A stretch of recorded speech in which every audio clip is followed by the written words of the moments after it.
I don't upload beats because I don't want anyone recording a wax song to my tracks. I don't upload beats because YouTube Content ID is a mess. All of that is really, in my opinion, dumb.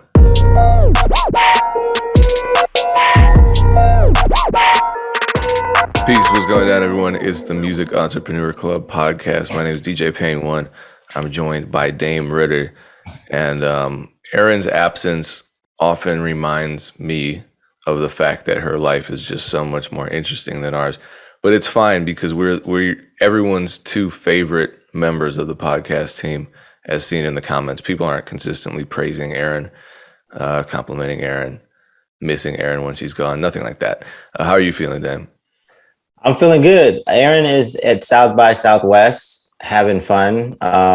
South by Southwest is a great time for people that have been down there. They have already experienced it. We used to go to South by on an annual basis. That used to be one of the highlights of my year because I thought it was a great balance of like getting stuff accomplished and just having fun. Like it's just a lot of people down there, a lot of events, a great place to network.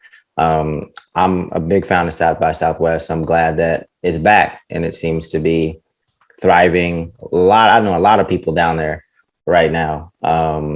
So shout out to everybody going to South by Southwest. Hopefully people are making tons of connections and just having a good time. So that panels, I actually thought, because back in the day, I used to go to conferences and, you know, they used to be a waste of time. Like all of the conversations were conversations that probably should have happened 5 years prior to that year's conference. However, when I got to South by, I felt that their panels were kind of for the here and now.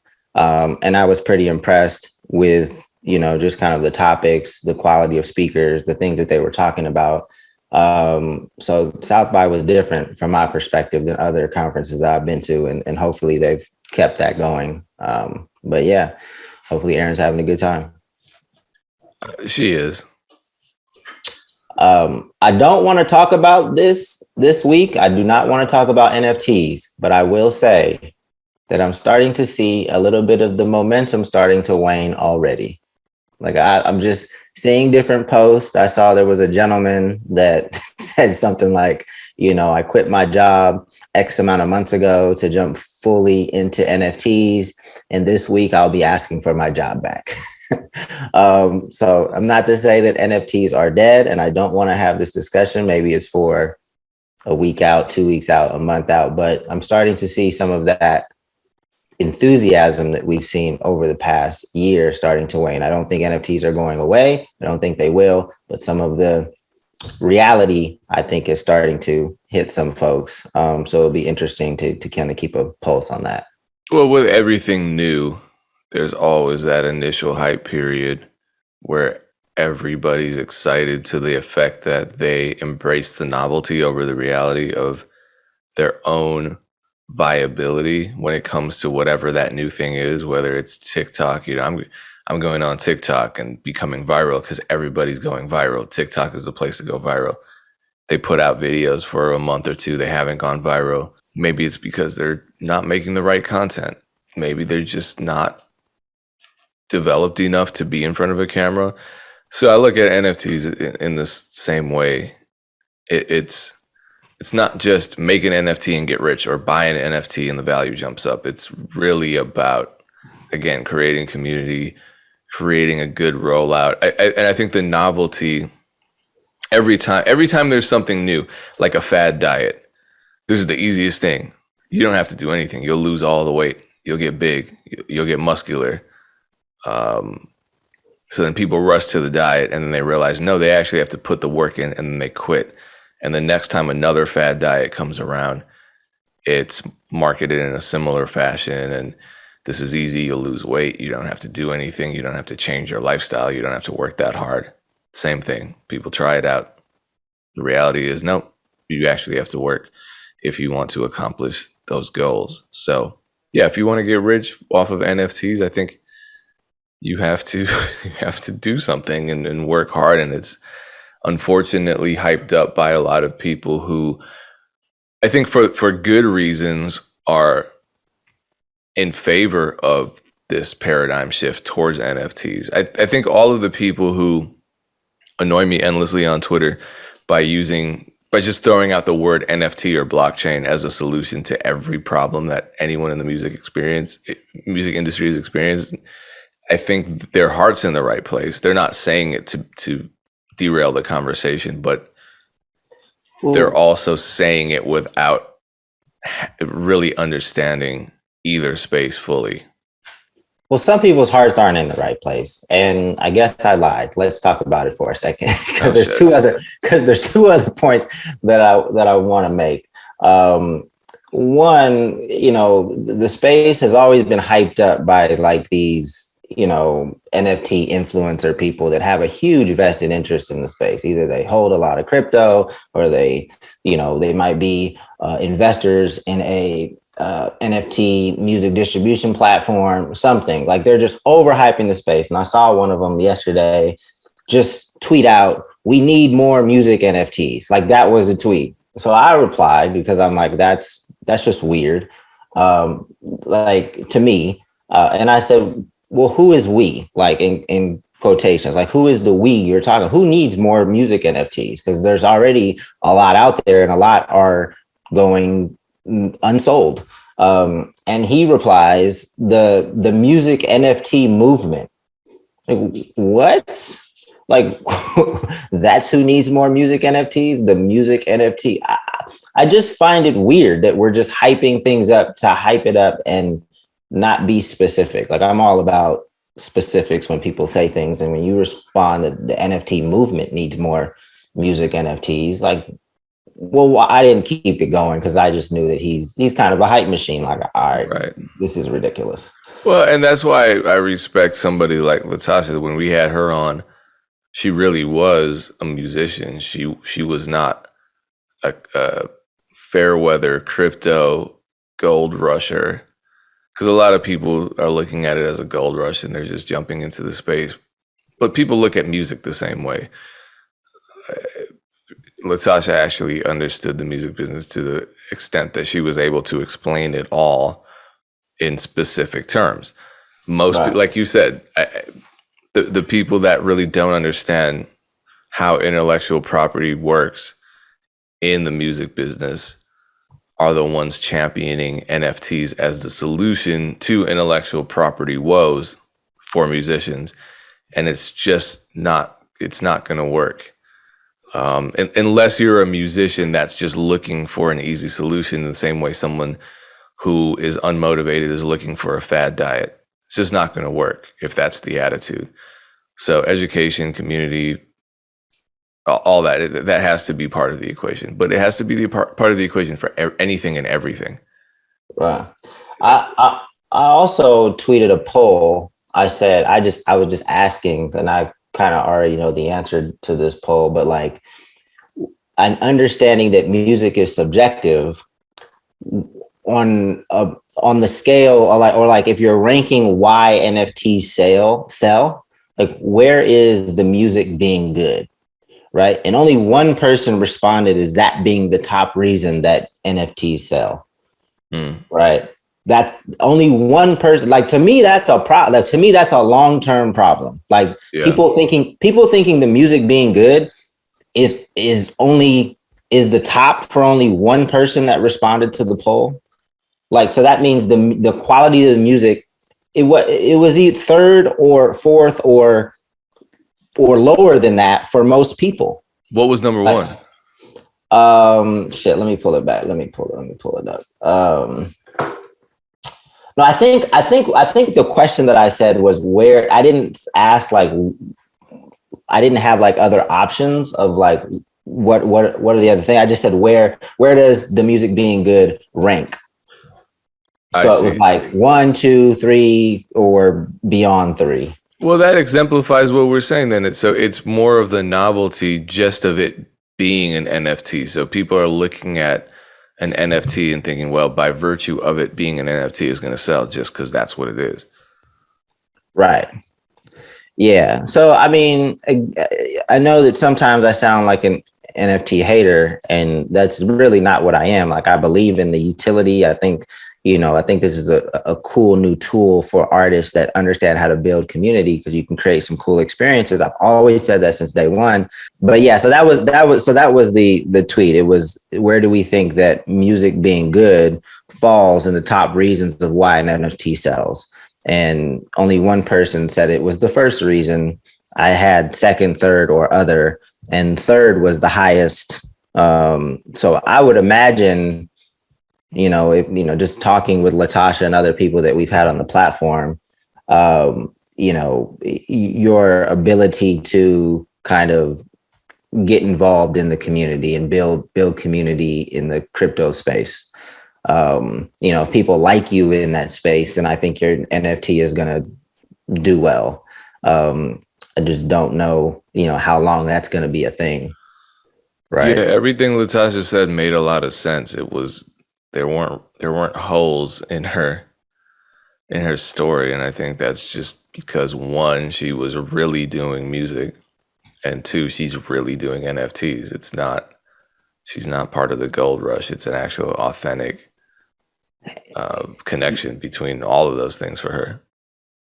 And she expressed her desire to be a more traditional, like to have a lot of fans and to tour and to sell merch and to have more streams. She wants to use her success in the NFT space to hopefully transition that into a more traditional, or add a more traditional career. I think Key, I don't know Key's last name, but she's a popular manager. I think she started with 21 Savage. Yeah, 21 Savage. Yep. She said something. She posed a question yesterday. Was like, okay, say you sell an NFT for $4,000, so one person gets to hear that song for $4,000. Like, would you rather have that or 1 million streams? And not that you can't have both, right? Because you can sell your NFT and still put it on Spotify, but if you were given those two options, like, what would you rather have? Would you rather have 1 million people listen to your song, or would you rather have one like super diehard fan that, and I will tell you that the value of 4,000 or the value of 1 million people hearing your song is going to be way greater than one person holding your song. And again, I understand you can have both, but I think most of these artists still desire a more traditional, artist experience with a fan base and touring. So anyway, I said we wouldn't talk about NFTs. We did. I know you mentioned TikTok earlier, so we can transition that into TikTok's new distribution service. I believe it's called Sound On. So TikTok has officially entered the music distribution space. Payne, what are your just initial thoughts without maybe even diving deep into what the hell they're doing? How does it work? Is it internal to TikTok, or is it something totally separate? Well, they've partnered with Tunecore to make this happen. Okay. Yeah. Well, and I believe they already had a relationship with United. I thought they were going down this path with United Masters because they had some type of partnership. But I guess the distribution service, it's called Sound On. I believe Tunecore still operates off the model where you pay per single or pay per album. But I think this service is going to be different, where it said something about receiving 100% of the royalties in the first year, but then 90% after that. Let me go back just to make sure I know what we're talking about here. He says distributing with Sound On is currently free of charge, with all transaction fees waived by our platform. By distributing with Sound On, you get to retain all rights and royalties, meaning you'll own your masters and receive 100% of royalties from all DSPs. But then in the music business worldwide article, it said something about 100% first year, 90% in years after that. There has to be some kind of price to this. I don't think it's going to be free. What they're promoting also is that you'll get an opportunity to have, tools and resources to further promote your songs on TikTok. in general, I think distribution, I'm not gonna say it doesn't matter, but a lot of distribution services offer kind of the same thing, and they're playing like, because there's a shitload of artists, even if they charge $1, it's kind of like that membership you forget about. Yeah. Right. So if you get 1 million people on this platform, this platform is no longer really doing anything, but they're collecting $1 from every person on the platform. So they're making $1 million a year. Like all these little fees that we forget about on these distribution platforms, or the annual fee. Because these self-service distribution platforms, like, you're not really going to get, they might, it's like United Masters. They enticed everybody to come onto the platform because you thought you were going to get these syncs, and they have all these cool partnerships, and it might be reserved for a few people here and there just so they can use them as a case study and celebrate their wins, and then try to get everybody else on the platform thinking that you're going to get the same treatment. That's the game I think SoundOn is playing right now, and trying to say, hey, a lot of music is going viral on TikTok right now. We can help pair your music with all of these, famous TikTokers. Your music's going to blow up. You're going to get a lot of streams. So come distribute your music through here. And not to say that it won't happen for a few people here and there, but that's just not a scalable model. Like, you just can't offer those type of creative services to a large amount of people. Like, everybody's not going to get these opportunities. Yeah, I'm looking at Tunecore's pricing structure, and yeah, I think they've always tended to be the more expensive option. Well, I don't know how many new people, like how many new artists opt for Tunecore. They're probably going to opt for a different service, but like, just imagine, because artists typically kind of leave their music.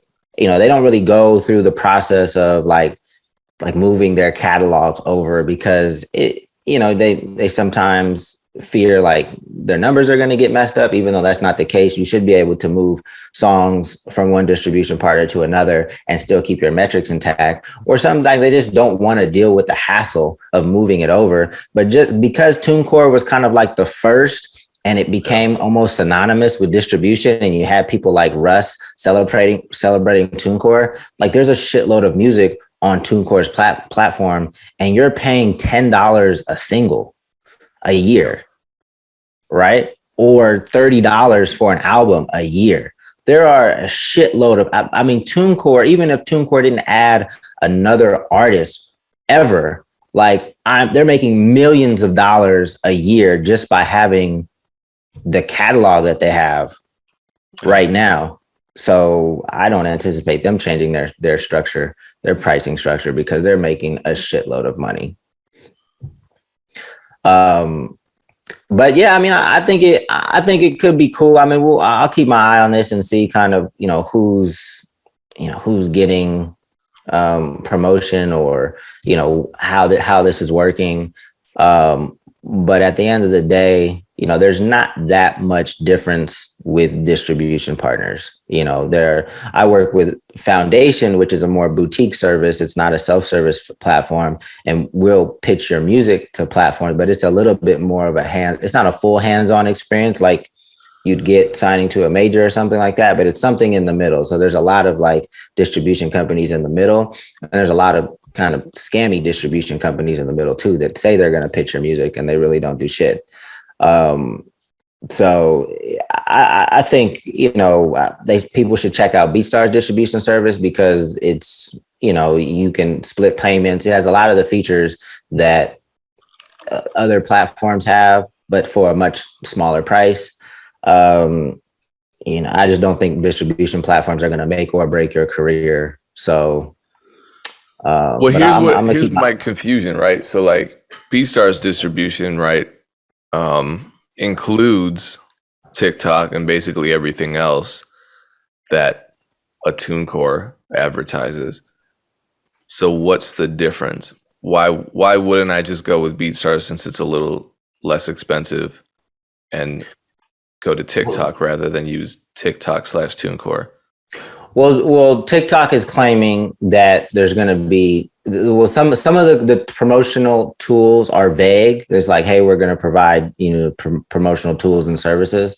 But I think they specifically said there's going to be some type of tool that kind of pairs or allows creators to like more easily use your music on the platform. So if they can push and encourage that in some capacity, that could be a value add. I mean, TikTok's a huge platform now. There's a lot of music that's moving on the platform, or that's leading to a lot of streams on Spotify.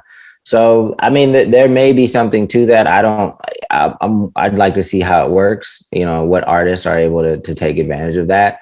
But a lot of music just has organically, I mean, and this has led to them launching the music distribution service, but a lot of music has just organically picked up on TikTok. And I think that's why they've seized this opportunity.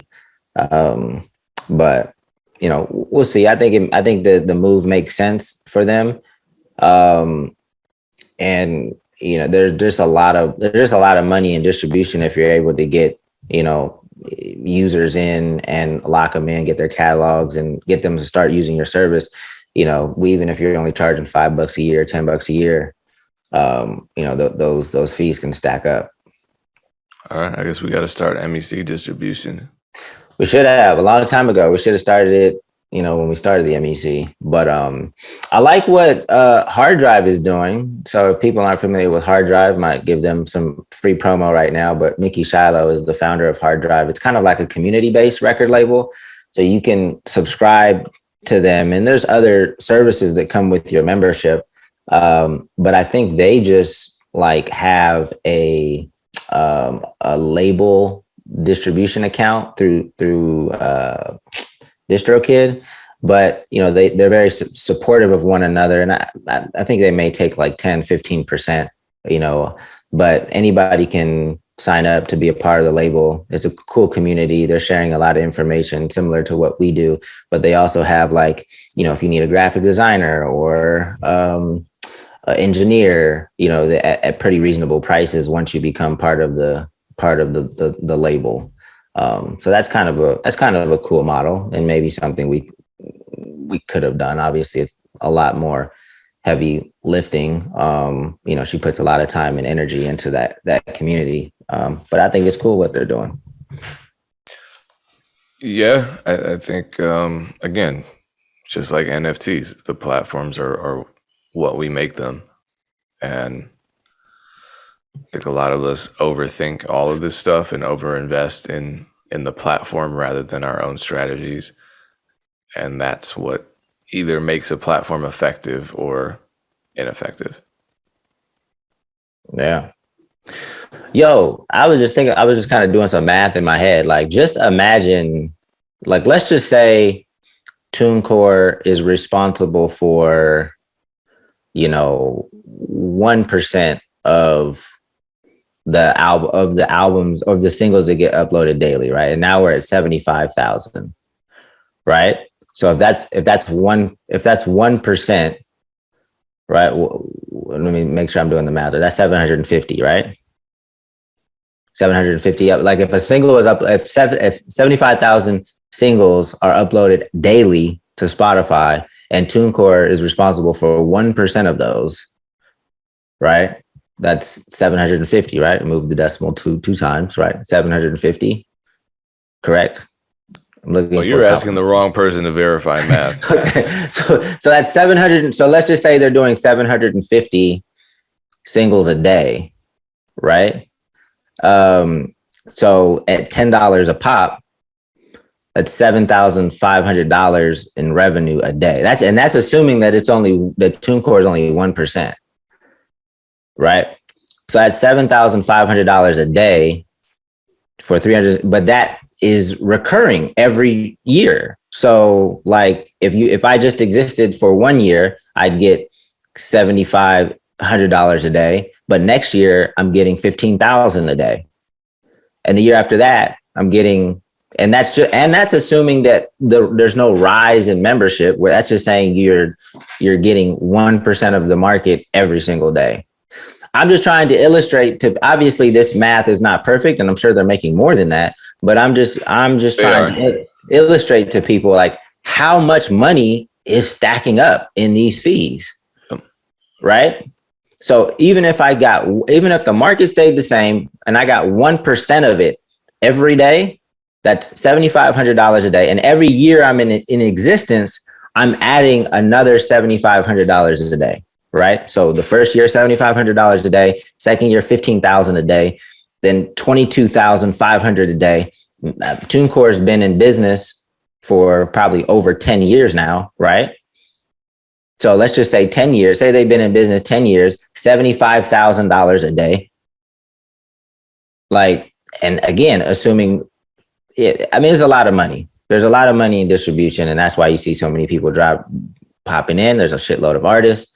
But yeah, and I understand that math is not perfect, but it illustrates kind of what the potential could be. Well, here's a number. So in 2020, 2 years ago, Variety reported that Tunecore passed $2 billion in revenue. So the numbers are high. Yeah, I mean, you see how we got there. Yeah, I mean, I'm not surprised, and I know that the Distro is already worth $1 billion. I mean, there's a lot of creators out there making a lot of music. So, you know, I see why TikTok entered this space. Anyway, we could hop topics. We'll keep an eye on this and see if see if what some of these promotional tools and services really are and the impact they potentially could have on, music. Well, let me extend the whole conversation about not quite understanding the landscape. Because again, I think a lot of the major problems and major hangups and blockages in progress within the music business come from people just not knowing. Whether it's an artist that thinks jumping into the NFT space is going to automatically equate to a huge increase in revenue, to an artist overthinking the distribution process and weighing their options, even though it really doesn't make much of a difference. There's this lack of understanding of the landscape.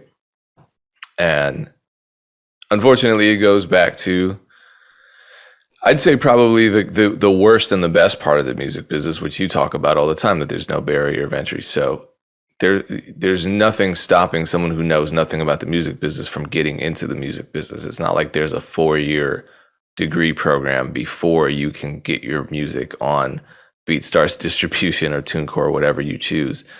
You can do that tomorrow. You can know literally nothing about how the music business works other than, if I pay this amount of money and upload the song that I just made, it will go on the platforms.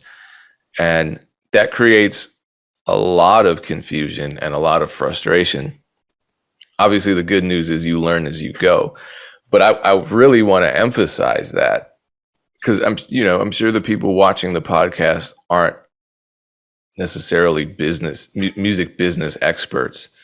That's why they're watching the podcast. And so hopefully what we discuss does help enhance and fortify the knowledge that they already have. But honestly, a lot of it, I think the majority of it just comes from learning on your feet and experiencing and just filling in the blanks based on your experience. Because I might walk into a situation where,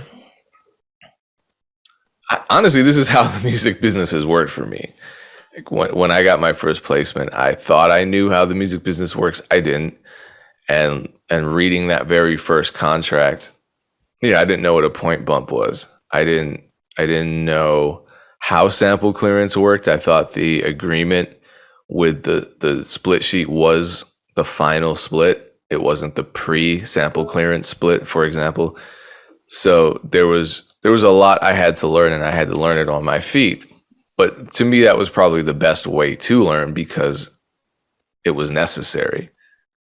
You're not really learning much, if some people are, but most of us aren't, if we're just not applying the knowledge right away or experiencing it where there's a need for it. What I would love for people to get away from, artists, that is, excuse me, whether you're a producer, recording artist, whatever, is just to not feel as though you have to know everything before actually applying what you know and experiencing the music business, because it's just not going to work, and it's going to be endlessly frustrating. I think the people who seek to know everything before they get in, end up not doing anything, because you're never going to know everything. I don't know if you've witnessed that, Dame, where you'll see a producer, for example, that wants to learn every little thing about all of the contingencies, and I see that all the time. What happens if my beat gets stolen? I want to be prepared. What are my options? If A happens, then I got to go to option 1A, 1B, 1C, and then if C happens, I got to go to option Z. And it's way too much. Rappers too, overthinking the releases. I got to do this. For me to release this music, I need this premiere. I need this support. I need this cosign. I need that feature. And none of it really matters if the product never comes out. And you don't need all of those things. You can learn on your feet and learn from either a flop or from a success. You learn, I think, an equal amount from either. Yeah, I mean, I think I've seen some of that. I've probably seen more of inaction by fear, right? And I think we've talked about this numerous of times. Like, you don't know, since you're not educated, you move with, there's so much skepticism of everybody that's around you that it paralyzes you.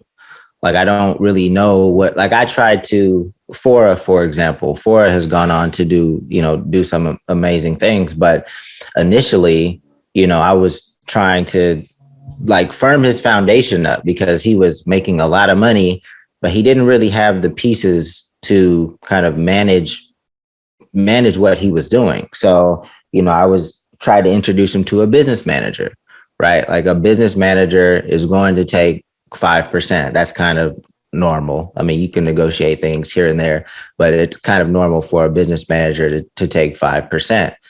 And he's like so skeptical of like just that position, or putting somebody in that position that would take any type of percentage.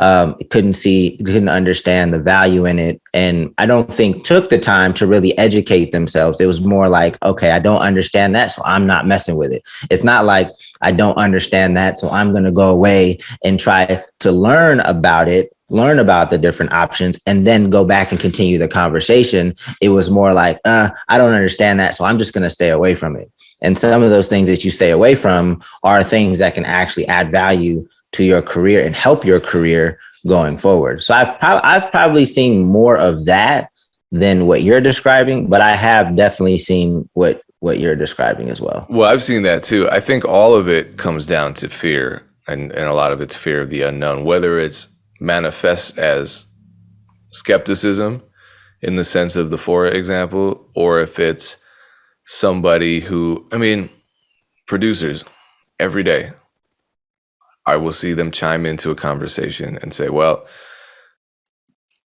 I don't upload beats because of that, because I don't want my beats stolen. I don't upload beats because I don't want anyone recording a wax song to my tracks. I don't upload beats because YouTube Content ID is a mess.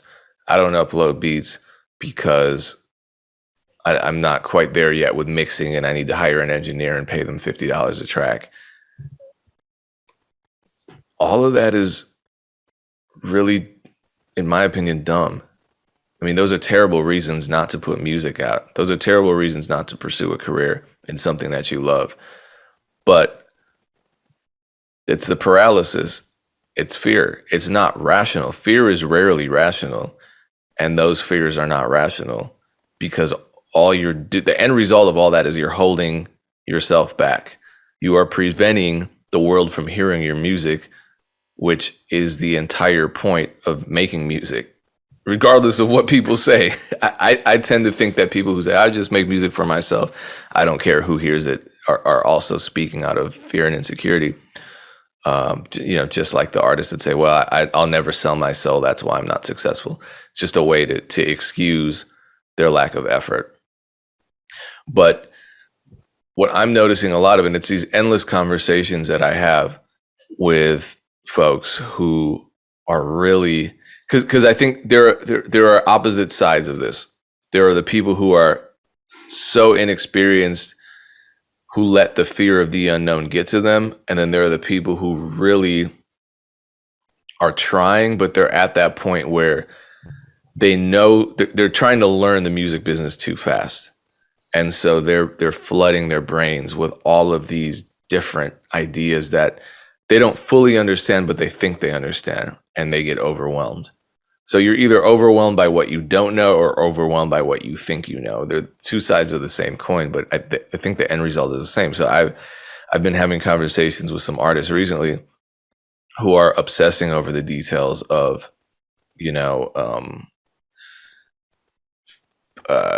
splits, PRO splits. What is a ISRC versus what is an ISWC?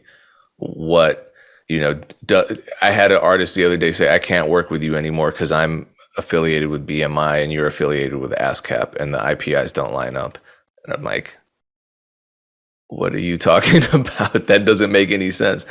So it's this endless back and forth between what they think they know and what the reality is. And that gets tough.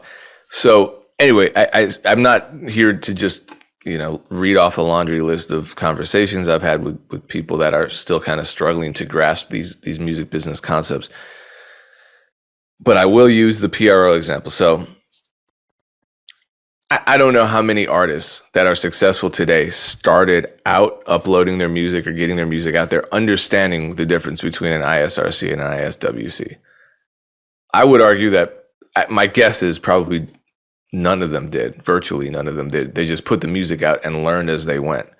And they turned out just fine because your first couple of releases aren't going to be that big, and obsessing over that stuff isn't. The music is what matters. I think knowing too much about the music business, obsessing too much about the business takes away from the music and takes away from the real core process of all this. You can figure the other stuff out. Just make sure the music's good and it's reaching the right people. But all of that stuff, PRO splits. And I'm one of those people that's constantly, both of us are, we're constantly on here in front of a camera explaining how this stuff works and emphasizing its importance. I just want to take a step back and re-emphasize the importance of music over everything else. Re-emphasize the importance of action over everything else. That's what matters. If you're acting and you're making mistakes, you're infinitely ahead of the person that's not acting and trying to do it perfectly. And the other thing that I hope that I've never created a sense of urgency to the point where you're prioritizing the business over the music release. With respect to publishing, right? I'm currently having a very drawn out conversation with an artist who got beats from me. So I'm trying to help him through the process of PRO registration, and he's concerned about mechanicals, he's concerned about splits, he's concerned about IPIs, he's concerned about ISRCs and ISWCs and where to get those assigned and copyright and this and that. Honestly, I'm trying to answer his questions. My advice is just put the damn music out, dude, and figure the other shit out as it becomes relevant to you. Why? Because one, this is the streaming era, and I encourage artists to look up, and we've talked about this before, I encourage everyone to look up how a stream breaks down. Because again, people think streaming royalties are this unified singular thing. They're not. Streaming royalties are composed of many different royalty streams. Mechanicals are one, performance royalties are another, and they're the smallest pieces. Masters the number one. So if most songs don't get very many streams. If your song gets 1,000 streams, do you think you're going to generate any money off of a PRO from the performance royalties, or off of, Harry Fox agency, off of mechanicals? No, you're probably not getting a cent or a fraction of a cent. It's just the reality of how the current music business landscape works. You will get it off the master because it's straight through the distributor. So don't obsess over that. The other cool thing is, the more you learn about these royalty streams, the more you see that you can, especially with performance royalties, you can claim that stuff, I think, up to 2 years after the fact. So say you either register something incorrectly or you just don't register your title with a PRO like ASCAP or BMI. And you're like, oh shit, this song's been out for a year. It got 100,000 streams. I'm not collecting my performance royalties. You can go on and register it after the fact, because these systems are on such a delay anyway. What they say is up to 2 years. It may or may not be slightly more depending on the case. You can still collect. And that opens a can of worms, because I think a lot of people think a PRO is just a content ID system that's scouring the world, searching for audio fingerprints of your music. That's not what it is. It's just data. So you have to put in the correct data in order to actually collect. But if out of my rant, you got one thing, it's just put the music out, learn as you go, stop worrying. Mistakes are always going to happen. But as long as you're moving forward, those mistakes really aren't going to hold you back. They're really not. It's like two people want to go on a run. One person has no running shoes. The other person is searching for the perfect pair of running shoes. The person that is running barefoot is running slower than the person who would have running shoes, but the person who wants the running shoes and sees it as a prerequisite for running is still at the store searching for the perfect running shoe, which probably doesn't exist. So the person that's running barefoot is always going to be ahead. Always. Even if they're making terrible mistakes. Don't run barefoot, but don't in my neighborhood, but put one foot in front of the other and move forward. Hopefully this is an encouraging, positive thing, because I don't discourage people from making mistakes, and I don't ever want to make it seem as though you have to be perfect and know everything about the music business before you actually participate in it. Right. Yeah, well, I'm going to shout out Hard Drive for a second time on this podcast, because when I spoke on their panel a couple weeks ago, Mickey has this term called messy action. Take messy action, right? Like, just take action. It can be messy. We can clean it up later. It's not going to be perfect. And I think this is exactly what Payne is talking about, is just get in the habit of taking messy action, because messy action is better than no action, which is basically what she was trying to articulate. And it sounds like something very similar, if not the same thing, of what you're talking about. Well, what was your story like? I mean, when you jumped into management and owning a label, did you know a bunch about the music business? No, not at all. I took a pretty structured approach to it, though, because I'm coming from consulting, where literally, like, you're thrown into a project, probably in an industry that you don't have any experience in. So you have to like just research the industry, kind of understand how it works, because we have to tell these people how to solve their problem in a couple of weeks. So I took that kind of approach to the music industry, and I just boiled it down to, all right, if we're going to do this, we need fans. How do we get fans? Let's figure out how to pull all levers to get our stuff in front of people, to get them excited about it, and to get it in front of more people that are like them. Right. So that's how I looked at it. But the music industry, because there's so many different paths to success, like, everything doesn't apply. Even if you read, How to Make It in the Music Business by Donald Passman, even if you read all of that, some of the stuff doesn't play out exactly like that once you start actually putting out music and working with people. Like split sheets, for example. Like, reading the book, I'm supposed to say, okay, I need a split sheet, and then I follow up with a producer agreement. And I'm actually doing this, and I'm like, well, what the fuck is the split sheet for? Like, I don't need the split sheet. I just need the producer agreement, because the producer agreement has everything that the split sheet has and more. It seems like an extra step to me. So we did split sheets for, the first couple years, and I was like, well, this is repetitive. In my opinion, let's just get the producer. Let's just get straight to the producer agreement. Because I think, split sheets can be useful. And I think it was at a time where like everybody was in the studio. So everybody can kind of sign off on the high level, splits on right in the spot so that we have at least a little bit of an agreement. But then it always followed up with a producer agreement, where I was just like, well, that's stupid and we don't need that anymore. Let's just agree to things on a longer producer agreement and keep it moving. But there's a lot of things like that if you read a book, you would think that things are supposed to work this way, but in actuality, it just doesn't really work like that. So, I always encourage people to read as much as possible, but have as many conversations as possible, get out there and interact with as many people as possible, because, the way that your business is set up, you might need to just have a great understanding of the music industry so you can figure out what applies to you and what doesn't. Right. And then you're continuously learning because the industry is always evolving. So you have to always continuously learn so you can pick the new stuff that does apply to you. And then, keep it moving, because there's always new revenue streams that are revealing themselves.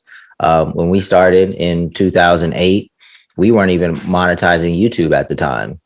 So now that you can monetize YouTube, you can monetize Facebook, you can monetize Instagram, like all these different things. If you're not up on that, you might be missing out on a lot of money if you're just not keeping pace with how the industry is moving.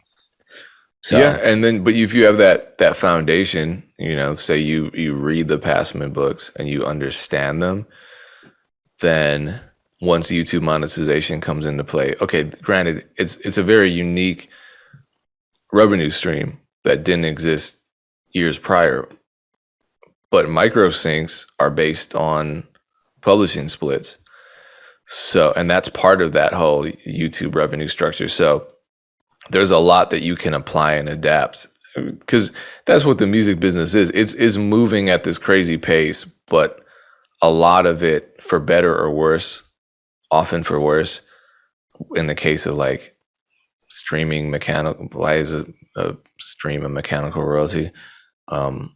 It's unnecessarily complicated, but a lot of it's just kind of being retrofitted. A lot of the old traditional industry practices are still present in virtually every part of the music business. Now, to bring it full circle, I'd say NFTs are really disruptive in the sense that the concept of ownership with an NFT is very flexible. That's why I was surprised with Latasha going from regular, Web 2, i.e. a YouTube music video, or a music video that she already published on Web 2 platforms like YouTube. She could go into Web 3 and say, all right, this is a new space. I'm selling exclusivity to this music video as an NFT in this new space. And that's how it worked.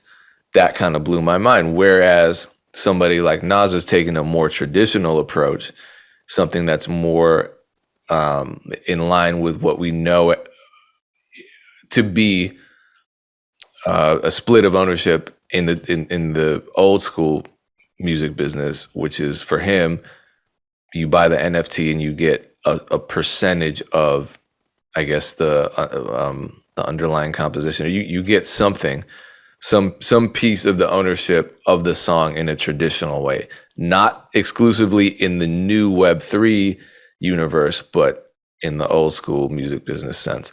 So yeah, in that regard, I think that's good. But if you read a book that explained everything you needed to know about the music industry, and then you try to jump into NFTs, it's not going to make sense, because all bets are off now. Things are just however you make them. But having that foundation in the music business, you can choose how to structure your NFT and how to structure the ownership of whoever it is that's purchasing that. And you can go any number of different routes. You got Nas over here, you got Latasha over here, and then you have all of these options in between. So information always helps, but information without action is just not useful. It's not going to get you anywhere. Yeah, and as you're in this for years, you start to see new things and, hopefully applying your experience and knowledge on how you should approach these new things. I think that's what we're doing with NFTs. I mean, and I could be completely wrong. Like NFTs might go on to be the most amazing things for independent artists, and it might blast, thousands of independent artists' careers to the moon. But just based on my experience and have been working with artists for over a decade and seeing how things move, I just have my reservations about things.